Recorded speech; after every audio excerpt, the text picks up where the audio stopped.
Hello बच्चों, मैं मनोज कुमार आप सभी का अकेडमी द ज्ञान पर स्वागत करता हूं, अभिनंदन करता हूं। इस चैनल पर आपको 6 से 8 तक का जो एकेडमिक कोर्स है वो पढ़ाया जाएगा।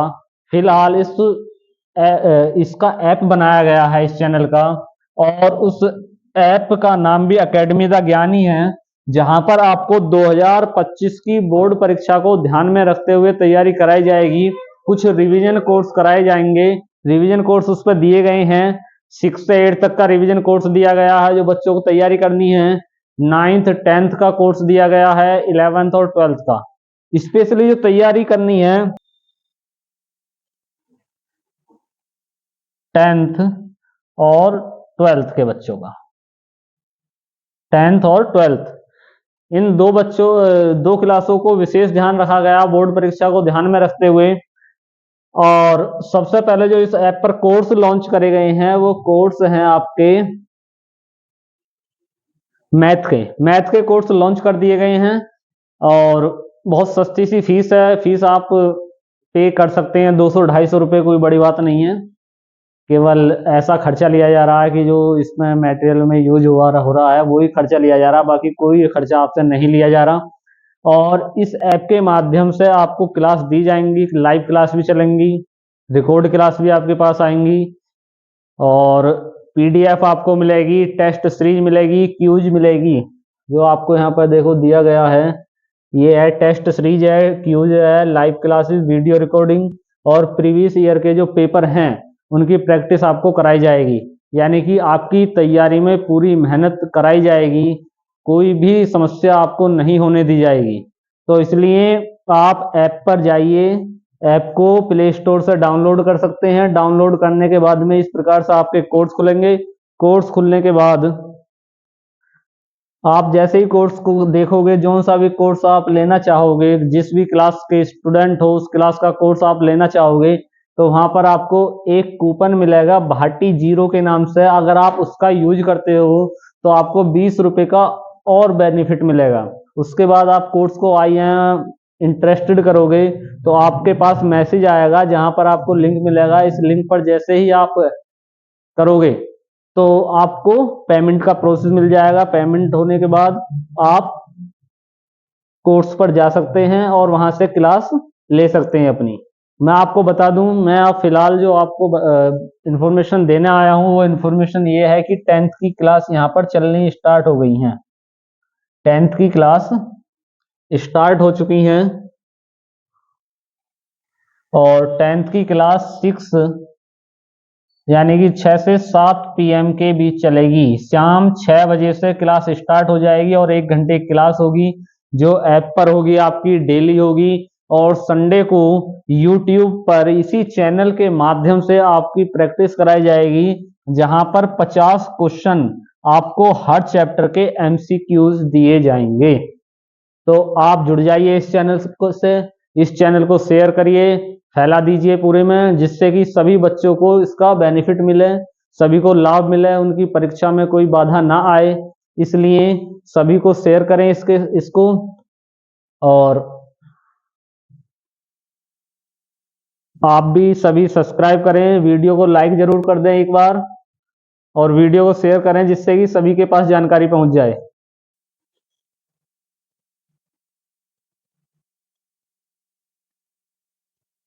चलिए देखिए, इस प्रकार के क्वेश्चन बहुविकल्प प्रश्न में आ जाते हैं कई बार कि भाई एक संख्या दे दी आपको, बताइए इनका अभाज्य गुणनखंड कौन से होंगे। अभाज्य गुणनखंडों का गुणनफल क्या होगा? तो गुणनफल तो वही होगा जो संख्या दी गई है आपको। जैसे कि 140 है, तो सबसे पहले तो आप जब भी ऑप्शन चेक करना है, इस प्रकार अभाज्य संख्या की बात कर रहा, सबसे पहले तो मैं आपको अभाज्य संख्या बताता हूं कि अभाज्य संख्या क्या है।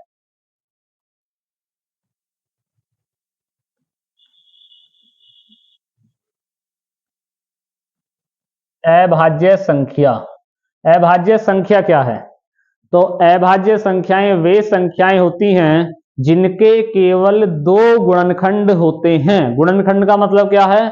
जिनको केवल दो भागों में बांटा जा सकता है, यानी कि वे संख्याएं जिनके केवल और केवल दो गुणनखंड हो, यानी कि या तो वो एक से घटे, या जो संख्या है खुद या वो उससे कटे, उसके अलावा किसी से नहीं कट सकती, वे संख्याएं क्या हैं आपकी अभाज्य संख्याएं कहलाती हैं। इंग्लिश में कहते हैं प्राइम नंबर्स।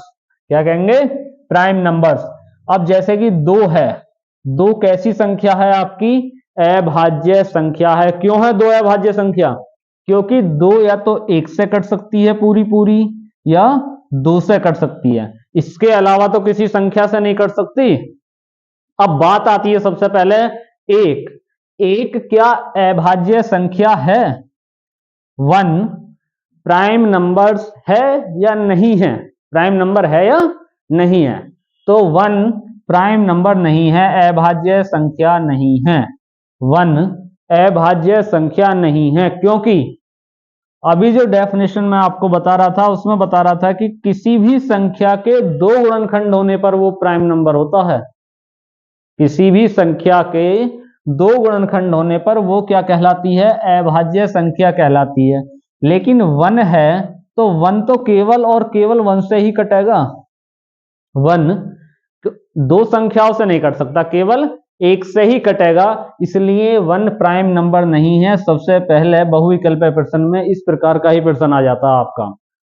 ठीक है, तो अभाज्य संख्याएं ध्यान रखना है, जिनके केवल 2 गुणनखंड हो वो अभाज्य संख्याएं कहलाएंगी। केवल 2, केवल 2 का मतलब है अगर 1 है तो वो अभाज्य संख्या नहीं है, 2 ही होनी चाहिए, 2 से ज्यादा भी ना हो और 2 से कम भी ना हो। जैसे कि 3 है, 3 या तो 1 से कट सकता है या 3 से कट सकता है। 5 है आपका, 5 या तो 1 से कटेगा या 5 से कटेगा, इसके अलावा तो नहीं कटेगा। तो इस प्रकार की संख्याएं क्या है आपकी अभाज्य संख्याएं। बहुत आसान है, और कुछ जो नॉलेज का क्वेश्चन है वो 1 से 100 तक कितनी अभाज्य संख्याएं होती हैं? वो होती हैं 25। अगर मैं आपको लिखवाऊं तो लिख सकते हैं आप 2, 3, 5, 7, 11, 13, 17, 19, 19 के बाद में 23, 29, 29 के बाद में 31, 37, 41, 43, 47, 53 और 59। कितनी? 59, 59, ध्यान रखना 59, 61, 67, 71, 67 के बाद में आएगी आपकी 71, 71 के बाद में 73, 73 के बाद में 79, 79 के बाद में 83, 83 के बाद में 89 और 89 के बाद में 97। आप देखो गिनोगे 25 होंगी, 1 2 3 4 5 6 7 8 9 10 11 12 13 14 15 16 17 18 19 20 21 22 23 24 25। तो आप अगर कोई पूछता है आपसे कि बताइए 1 से 25 1 से 100 तक कितनी संख्याएं अभाज्य होती हैं, तो आप कितनी संख्याएं अभाज्य बताओगे? 25 संख्याएं अभाज्य संख्याएं होती हैं 1 से 100 तक। और अभाज्य संख्या की डेफिनेशन क्या है? जिसके केवल 2 गुणनखंड हों वे संख्याएं क्या कहलाएंगी? हमारी अभाज्य संख्याएं कहलाती हैं। ठीक है, केवल और केवल 2 गुणनखंड, ना तो 1 होना चाहिए ना 2 से अधिक होने चाहिए, 2 से कम ना हो और 2 से अधिक ना हो, जिनके केवल 2 गुणनखंड हो। उदाहरण के तौर पर समझा दिया, ये सारी संख्याएं तुम्हारी अभाज्य संख्याएं हैं। ये सारी की सारी संख्याएं कैसी हैं? अभाज्य संख्याएं हैं। ठीक है, अब आ गए अपने क्वेश्चन की तरफ चलते हैं। इसी प्रकार के कुछ हमें क्वेश्चन दिए गए हैं जो आपको बोर्ड परीक्षा में पूछे जाते हैं, और बहुविकल्पीय प्रश्न में अधिकतर ये पूछ लिया जाता है एक क्वेश्चन आपसे। चलिए अब हम अपने क्वेश्चन की तरफ चलते हैं। निम्नलिखित संख्याओं को अभाज्य गुणनखंड के गुणनफल के रूप में लिखिए। यानी कि गुणनफल लिखना है उन संख्याओं का जो इतना हो, और किस रूप में लिखना है? अभाज्य गुणनखंडों के रूप में लिखना है। चलो करते हैं। तो सबसे पहले देखिए, पहला क्वेश्चन आपको दिया गया है, पहला क्वेश्चन है आपका 140। 140 के अभाज्य गुणनखंड करने हैं और 140 के अभाज्य गुणनखंड के रूप में गुणनफल लिखना है। तो क्या करेंगे, सबसे पहले हम बहुत आसान गुणनखंड विधि से इसके अभाज्य गुणनखंड निकालेंगे। किस विधि से? गुणनखंड विधि से।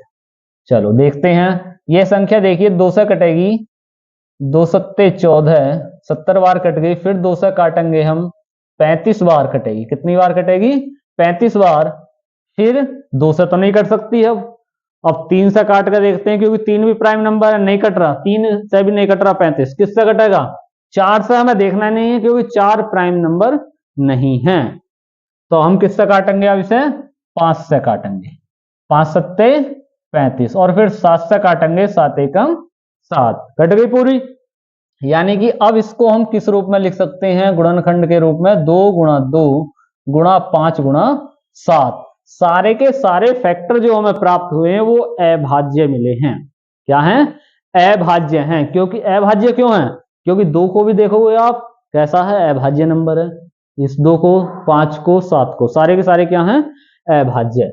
अब इनको दूसरे रूप में लिख सकते हैं, घात के रूप में। 2 की पावर 2 गुणा 5 गुणा 7। 2 की पावर 2 गुणा 5 गुणा 7।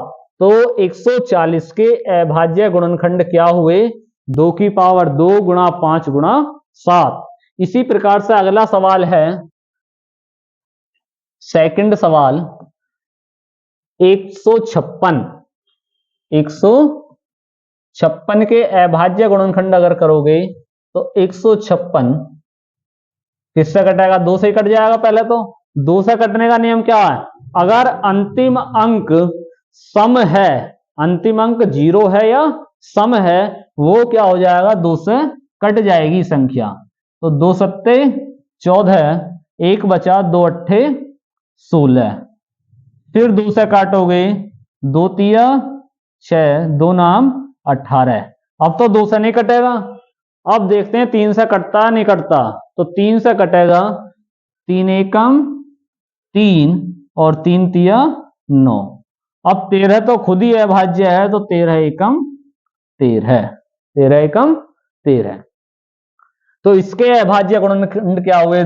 156 के 2 गुणा 2 गुणा 3 गुणा 13, यानी कि 2 की पावर 2 गुणा 3 गुणा 13। ये क्या हो गए? इसके अभाज्य गुणनखंड के रूप में लिखा गया है। क्या? 156 को। अगला क्वेश्चन दिया गया है आपको, 38-25 के अभाज्य गुणनखंड कीजिए। थर्ड है 38-25। 38-25 के क्या करने हैं? हमें अभाज्य गुणनखंड करने हैं। तो 38-25 के पहले तो गुणनखंड कीजिए। 38-25 देखिए, सबसे पहले 2 से तो कटेगा नहीं, क्योंकि अंतिम अंक सम नहीं है। अगर अंतिम अंक सम का मतलब है जो 2 से कट जाए संख्या, वो सम संख्याएं होती हैं। तो 5 है, 5 तो 2 से नहीं कटने वाला। अब देखते हैं 3 से कटता नहीं कटता। तो 3 का नियम है कि अगर सभी अंकों को हम जोड़कर लिख दें और वो 3 से कट जाए, तो संख्या भी 3 से कट जाती है, यानी कि पूरी पूरी विभाजित होगी।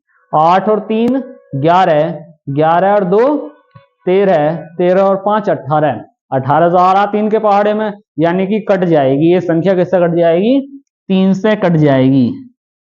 3 एकम 3, 3 दूनी 6, 3 सत्ते 21, 3 पंजे 15, 3 चौक 12, 3 दूनी 6 और 3 पंजे 15। अब देखते हैं 3 से कटती है? नहीं कटेगी। नहीं कटेगी। 4 अभाज्य संख्या नहीं है, तो अब हम 5 से काट के देखेंगे। 5 से काटोगे, 5 अट्ठे 40 और 5 पच्चे 25। फिर 5 से काटोगे तो 17 बार कटेगी, 17 पंजे 85। अब 17 जो नंबर हमें प्राप्त हुआ वो खुद ही अभाज्य है, तो आगे नहीं कटेगी संख्या। यानी कि क्या हो जाएंगे इसके अभाज्य गुणनखंड? ये हो जाएंगे 3 गुणा 3 गुणा 5 गुणा 5 और गुणा 17।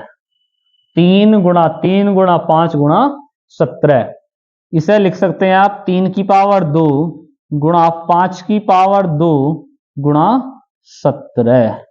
क्या हो जाएंगे इसके अभाज्य गुणनखंड? 3 की पावर 2 गुणा 5 की पावर 2 गुणा 17। यानी कि देखिए तीनों के तीनों सवालों में देखिए जो मैंने गुणनखंड करे हैं उनके क्या नंबर सारे के सारे अभाज्य हैं ना। तो इसी प्रकार से हम सवालों को सॉल्व कर सकते हैं, आसानी से अभाज्य गुणनखंड निकाल सकते हैं किसी भी संख्या के। बस ये पता होना चाहिए कि अभाज्य संख्या कौन सी है। अब आप इसे 4 से काटने लगते तो 4 को लिख देते तो 4 अभाज्य संख्या नहीं होती, क्योंकि 4 तो भाज्य संख्या है। वो 1 से भी कटेगी, 2 से भी कटेगी और 4 से भी कटेगी। इसी प्रकार से अगला क्वेश्चन दिया गया, क्वेश्चन नंबर 4, 50,05। ये आपको क्वेश्चन दिया गया है 5005 के अभाज्य गुणनखंड के रूप में गुणनफल लिखिए। तो हम करते हैं इसे, देखिए 5005 किससे कटेगा भाई? 1 2 से तो कट नहीं सकता ये, क्योंकि अंतिम अंक क्या नहीं है, सम नहीं है। 3 से भी नहीं कट सकता क्योंकि अंकों का योग ही 3 से नहीं कट रहा। 4 से हमें काटना ही नहीं है तो हम काटेंगे 5 से। 5 एकम 5 और 5 एकम 5, 7 से कट जाएगा ये, 7 एकम 7 और 7 चौक 28, 7 तिया 21, 7 से कट गया। उसके बाद में 11 से कट जाएगा, 11 एकम 11 और 11 33 और उसके बाद 13। सारे के सारे क्रम से अभाज्य फैक्टर हो गए, यानी कि इसके अभाज्य फैक्टर क्या होंगे? 5 गुणा 7 गुणा 11 गुणा 13। ये हैं इन संख्याओं के अभाज्य गुणनखंड। किसके? 5005 के। कोई हार्ड चीज नहीं है, बिल्कुल आराम से समझो कि सबसे पहले तो ये समझना कि अभाज्य संख्या है क्या। आपने समझ लिया कि अभाज्य संख्या वो है जिनके केवल 2 गुणनखंड हैं। उसे समझने के बाद में फिर आपने देखा कि भाई कोई संख्या है उसको ऐसी संख्या से ही काटना जो अभाज्य हो, तो हमने उसे काटते चले गए और उसे गुणनखंड के रूप में लिख दिया। इसके बाद में एक संख्या और दी गई है, क्वेश्चन नंबर 5 दिया गया है, कितना है? 7429, 7429। इसका आंसर आपको देना है कमेंट में। पूर्णांकों के निम्नलिखित युग्मों के एचसीएफ और एलसीएम ज्ञात कीजिए तथा इसकी जांच कीजिए कि वे संख्याओं के गुणनफल बराबर एचसीएफ गुणा एलसीएम है। देखो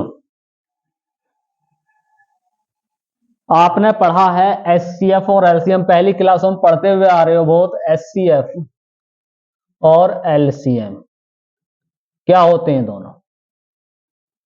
एचसीएफ होता हाईएस्ट कॉमन फैक्टर। क्या होगा? हाईएस्ट कॉमन फैक्टर, यानी कि वह बड़ी से बड़ी संख्या जो सभी संख्याओं को पूर्णतः विभाजित कर दे। वह बड़ी से बड़ी संख्या जो सभी संख्याओं को पूर्णतः विभाजित कर दे, वो संख्या क्या कहलाती है? उन संख्याओं का एचसीएफ कहलाती है। डेफिनेशन लिख देता हूं एक बार एचसीएफ की।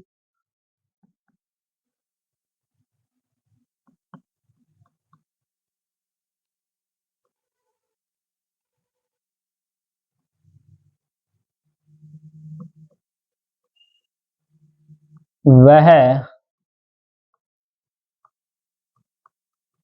बड़ी से बड़ी संख्या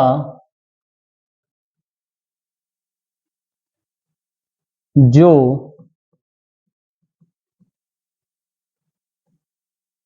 दी गई सभी संख्याओं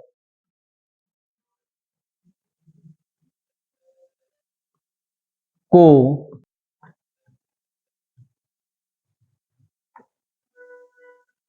विभाजित करती है।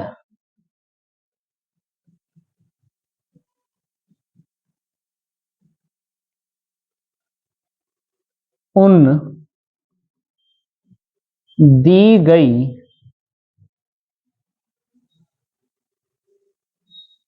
संख्याओं का एचसीएफ कहलाती है। उन दी गई संख्याओं का क्या कहलाती है? एचसीएफ कहलाती है। वह बड़ी से बड़ी संख्या जो दी गई सभी संख्याओं को पूर्णतः विभाजित करती है, क्या कहलाती है? दी गई संख्याओं का एचसीएफ कहलाती है। वह जो संख्या प्राप्त होगी आपको, कौन सी संख्या? जो दी गई, जिनका एचसीएफ पूछा गया, उन संख्याओं को पूरा पूरा काट दे, वो संख्या क्या कहलाएगी आपकी? एचसीएफ कहलाती है। हाईएस्ट कॉमन फैक्टर, महत्तम समावर्तक। चलिए इसके बारे में अब ये क्वेश्चन दिए गए हैं कि एलसीएम क्या है। दूसरा है एलसीएम।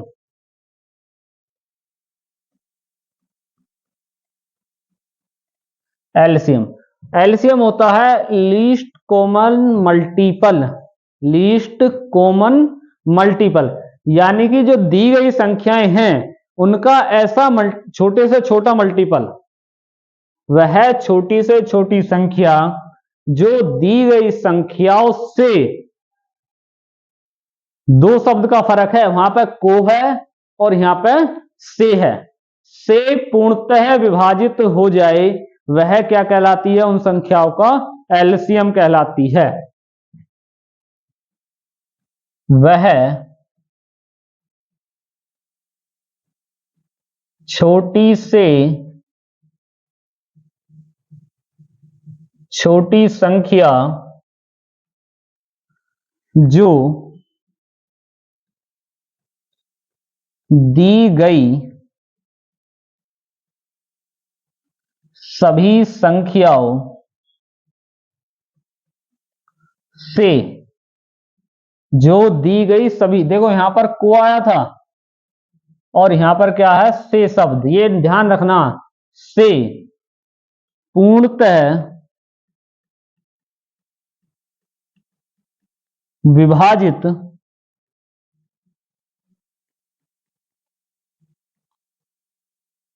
हो जाए, वह संख्या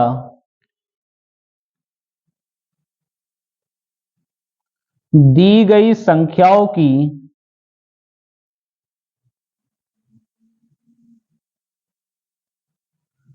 का एलसीएम कहलाता है या कहलाती है।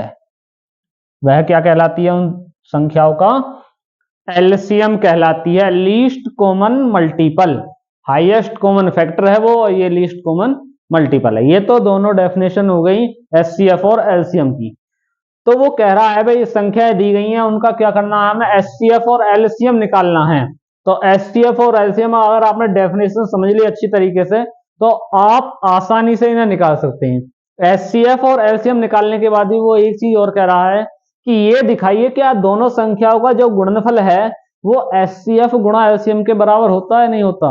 ये कंडीशन है अगर कोई दी गई संख्या, दो या तीन संख्याएं हैं, उनका जो एचसीएफ और एलसीएम होगा उन संख्याओं के गुणनफल के ही बराबर होगा।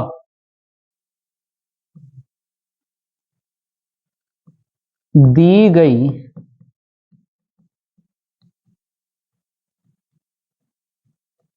संख्याओं का गुणनफल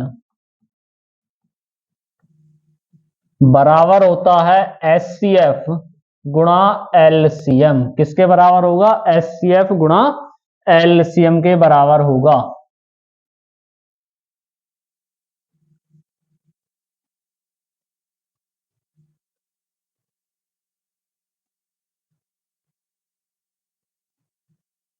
एचसीएफ गुणा एलसीएम, ये आपका फॉर्मूला है। ये क्वेश्चन एमसीक्यू में भी पूछा जा सकता है आपसे, तो ध्यान रखना दी गई संख्याओं का गुणनफल किसके बराबर होता है? एचसीएफ गुणा एलसीएम के, यानी कि एलसीएम और एचसीएफ का जो गुणनफल होगा, जिन संख्याओं का एचसीएफ और एलसीएम है उनके गुणनफल के ही बराबर होगा। पहला सवाल देखते हैं। पहला सवाल है आपका 28 और 91। 28 और 91 है, कह रहा है कि भाई एचसीएफ और एलसीएम निकालिए। तो एचसी सबसे पहले तो जो मैंने अभी पहला क्वेश्चन कराया उसमें बताया आपको अभाज्य गुणनखंड कैसे करोगे। तो अभाज्य गुणनखंड के ही तरीके से हम इस सवालों को करेंगे। सबसे पहले तो आपको 28 के अभाज्य गुणनखंड करने हैं। देखो प्रैक्टिस करोगे तो डायरेक्ट अभाज्य गुणनखंड निकाल सकते हो। 28 2 से कटेगा, 14 बार कटेगा, फिर 2 से कटेगा 7 बार, तो इसके अभाज्य गुणनखंड क्या हो गए? 7, 2 गुणा 7। अभाज्य गुणनखंड निकालने मैंने बता दिए पहले क्वेश्चन में, अगर नहीं होते तो पीछे देखिए, प्रैक्टिस करिए तो आप आसानी से निकाल लोगे। 91 है, इसके अभाज्य गुणनखंड होंगे 7 गुणा 13, 13 सत्ते 91। इसके अलावा ये किसी संख्या से नहीं कटेगी, 7 से कटेगी या 13 से कटेगी। अब वो कह रहा है भाई एचसीएफ बताइए, तो मैंने अभी एचसीएफ क्या बताया था, वह दी गई संख्याओं को पूरा पूरा काट सके वो आपका क्या कहलाएगा, एचसीएफ कहलाएगा। सबसे बड़ी संख्या वो होनी चाहिए।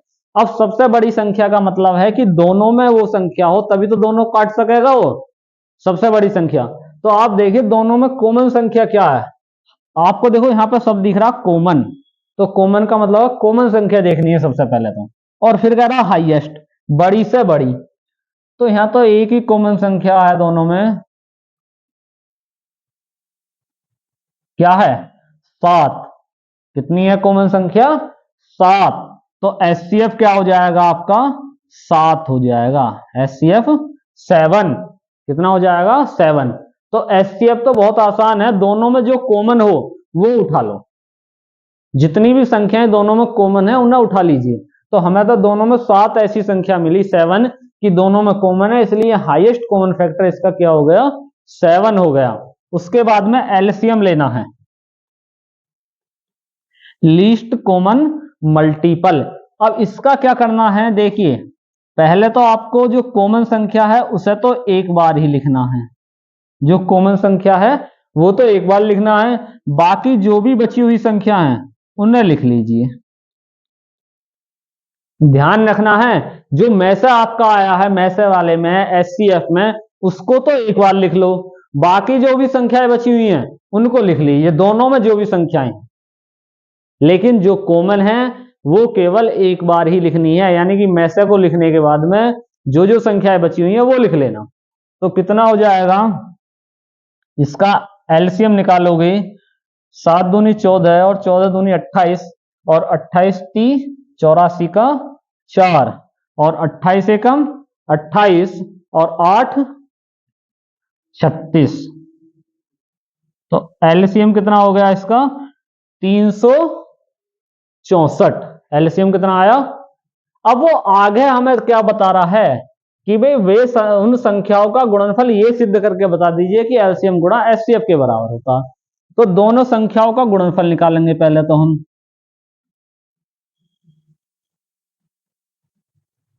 संख्याओं का गुणनफल बराबर होगा, संख्या क्या क्या है, 28 और 91, 28 गुणा 91 करोगे, 28 एकम 28 का 8, 28 नम्मा 252, 252 और 2 254, गुणनफल कितना आ गया, 25 48। संख्याओं का गुणनफल तो हमें मिल गया कितना, 25 48। अब क्या करेंगे हम, एचसीएफ गुणा एलसीएम, वो कितना है, 7 गुणा 364। इसे सॉल्व करोगे, 7 चौक 28 का 8 और 7 छिंग 42 और 2 44 का 4, 7 या 21 और 2 25। देखिए जो मैंने एचसीएफ गुणा एलसीएम निकाला वो भी कितना आया, 25 48, और जो संख्याओं का गुणनफल निकाला वो भी कितना है, 25 48। और यही हमसे वो पूछ रहा है कि भाई इसकी जांच कीजिए क्या दोनों बराबर आते हैं नहीं आते हैं। तो दोनों बराबर आ गए, गुणनफल बराबर एचसीएफ गुणा एलसीएम, एचसीएफ गुणा एलसीएम। इसी प्रकार से ये सवाल आपको करने हैं, ठीक है। एक तो ये आपको ध्यान रखना है, ये फॉर्मूला आपको बोर्ड परीक्षा में एमसीक्यू क्वेश्चन में पूछ लिया जाता है कई बार कि भाई दी गई संख्याओं का गुणनफल बराबर होता है। वो 4 ऑप्शन देगा आपको, पहला क्या देगा, एचसीएफ के बराबर, एलसीएम के बराबर, फिर एचसीएफ गुणा एलसीएम, और फिर क्या देगा एचसीएफ गुणा एलसीएम, बटे HCF, इस प्रकार से 4 ऑप्शन आपको बना कर दे देगा। तो आपको याद रखना गुणनफल हमेशा किसके बराबर होगा, पहली संख्या गुणा दूसरी संख्या जो बराबर होगी या जो भी संख्या है उनका गुणनफल HCF गुणा LCM के बराबर होगा। ये आपका ऑप्शन ठीक हो जाएगा, इसलिए ये ध्यान रखना है यहाँ से। तो इस चैप्टर से अभी तक मैंने जो पढ़ाया है उसमें क्या है, HCF और LCM से क्वेश्चन MCQ में आ सकता है और अभाज्य गुणनखंड का आ सकता है आपको। चलिए आगे चलते हैं। अगला क्वेश्चन है 510 और 92। अब ये जो दो क्वेश्चन है ये आपको करने हैं, इनका HCF 510 और 92 का और 336 और 64 का, इनके HCF और LCM निकालने हैं, सिद्ध करके देखना है। और कल आपकी क्लास 6 से 7 बजे तक आएंगे, हम ऐप पर लाइव आएंगे, वहां से आपको क्लास चलाएंगे, यहीं से आपको आगे पढ़ाया जाएगा। धन्यवाद।